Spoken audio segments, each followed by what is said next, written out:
بسم اللہ الرحمن الرحیم۔ قربانی کے مذاکروں میں ہمارا آج کا مذاکرہ ہے قربانی کے جانوروں کے حوالے سے۔ قربانی ان جانوروں میں سے کسی ایک جانور کی جا سکتی ہے۔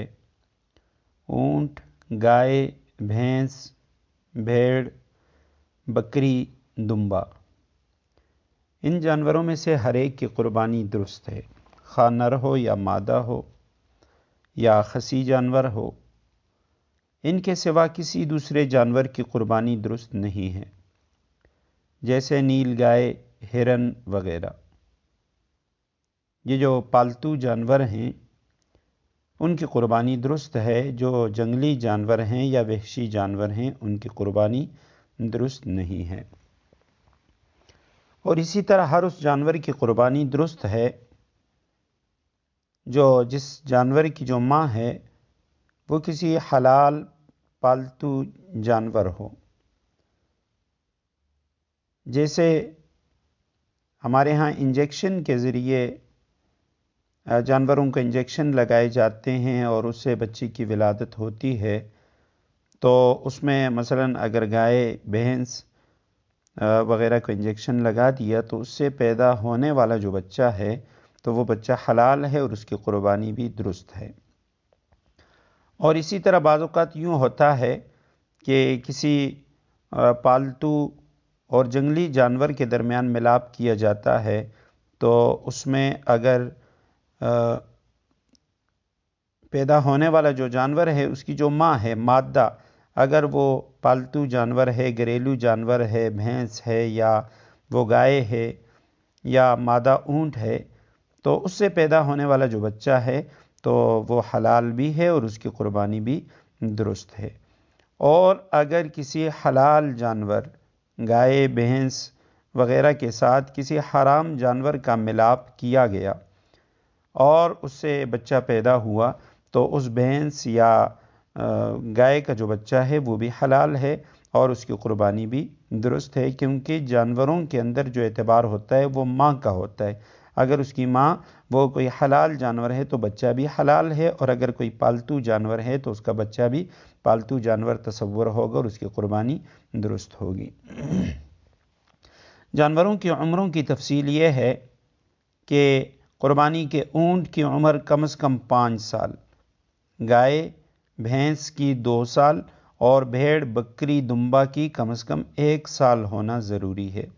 البتہ بھیڑ یا دمبا اگر 6 ماہ کے ہوں مگر اس قدر فربا ہوں، صحت مند ہوں کہ دیکھنے میں وہ پورے سال کے معلوم ہوتے ہوں، اور اس کی علامت یہ ہے کہ انہیں ایک سال کے بھیڑوں میں، دمبوں میں چھوڑ دیا جائے تو دیکھنے والا ان میں فرق نہ کر سکے، تو سال سے کم عمر ہونے کے باوجود ان کی قربانی جائز ہے۔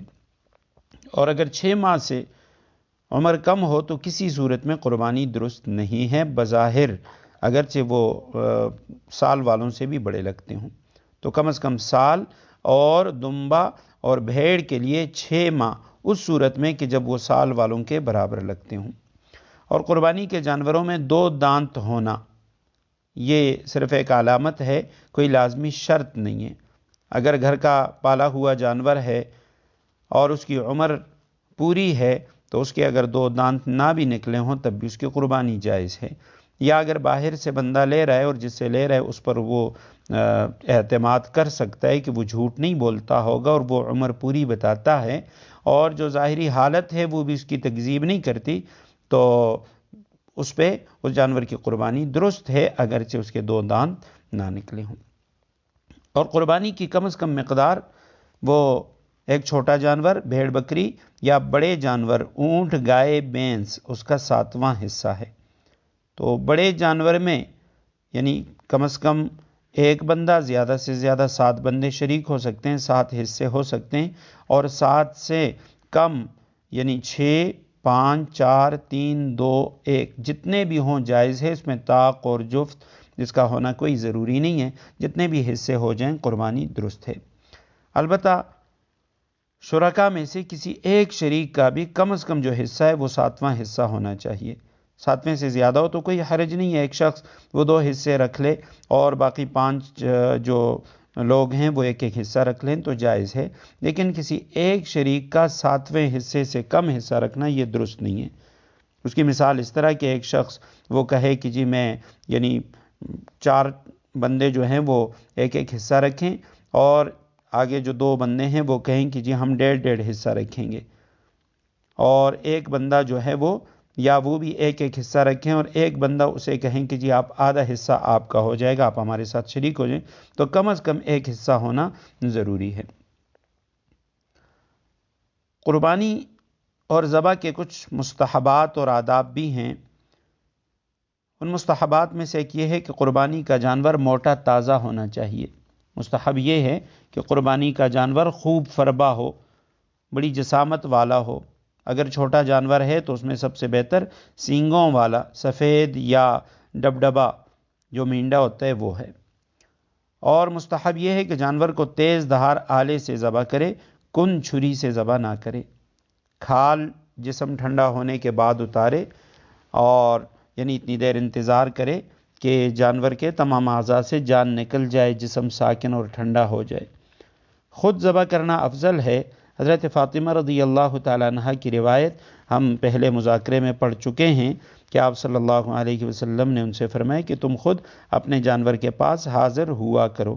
اگر کوئی خود ذبح کر سکتا ہے، اچھے طریقے سے ذبح کرنا جانتا ہو، تو افضل یہ ہے اپنے ہاتھ سے ذبح کرے۔ اگر خود تجربہ نہ رکھتا ہو تو بہتر یہ ہے کہ دوسرے سے ذبح کروائے، مگر خود بھی موجود رہے۔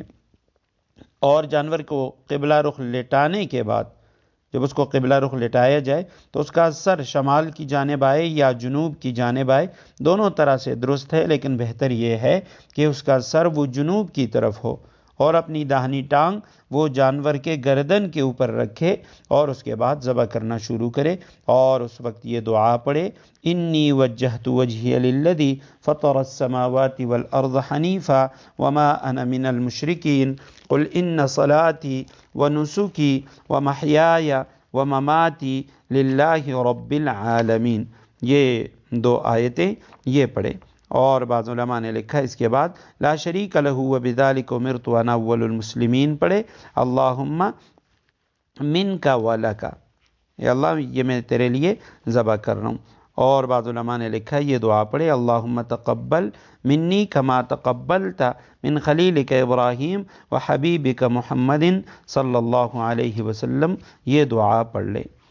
اور یہ جو 2 دعائیں ہیں تو ان میں سے ایک جو دعا ہے یہ 8ویں پارے کے اندر ہے۔ 8ویں پارے کا جہاں نصف ہے، سورہ انعام کی آیت کریمہ کا نمبر 162 اور 163، یہ 2 آیتیں ہیں، آیت نمبر 162 اور 163، اور ایک آیت کریمہ جو ہے وہ 7ویں پارے کی آیت ہے جہاں حضرت ابراہیم علیہ السلام کا واقعہ ہے، آخری جو تیسرا جہاں سے اس کا پاؤ شروع ہوتا ہے، اور آیت کریمہ کا نمبر ہے 79۔ انی وجہت وجہی للذی فطر السماوات والارض حنیفا وما انا من المشرکین، پہلے سورہ انعام کی آیت نمبر 79، اور اس کے بعد والی جو 2 آیتیں ہیں وہ پڑھ لیں۔ اور ذبح کے اندر کچھ چیزیں مکروہ ہیں۔ کسی ایسے آلے سے ذبح کرنا جو لوہے کا نہ ہو، کن چھری سے ذبح کرنا، جانور کو لٹانے کے بعد چھری تیز کرنا، یا جانور کے سامنے چھری تیز کرنا، جانور کو کسی قسم کی تکلیف پہنچانا، یا جیسے جسم ٹھنڈا ہونے سے پہلے کھال اتارنا یا سر کاٹنا، یا قبلہ رخ کیے بغیر ذبح کرنا، حلق کے بجائے گدی کی طرف سے ذبح کرنا، یہ تمام جو صورتیں یہ مکروہ ہیں۔ یا اس طرح ذبح کرنا کہ بے-احتیاطی میں چھری وہ حرام مغز تک پہنچ جائے یا گردن کٹ کر الگ ہو جائے، تو یہ تمام چیزیں وہ ہیں جو مکروہ ہیں۔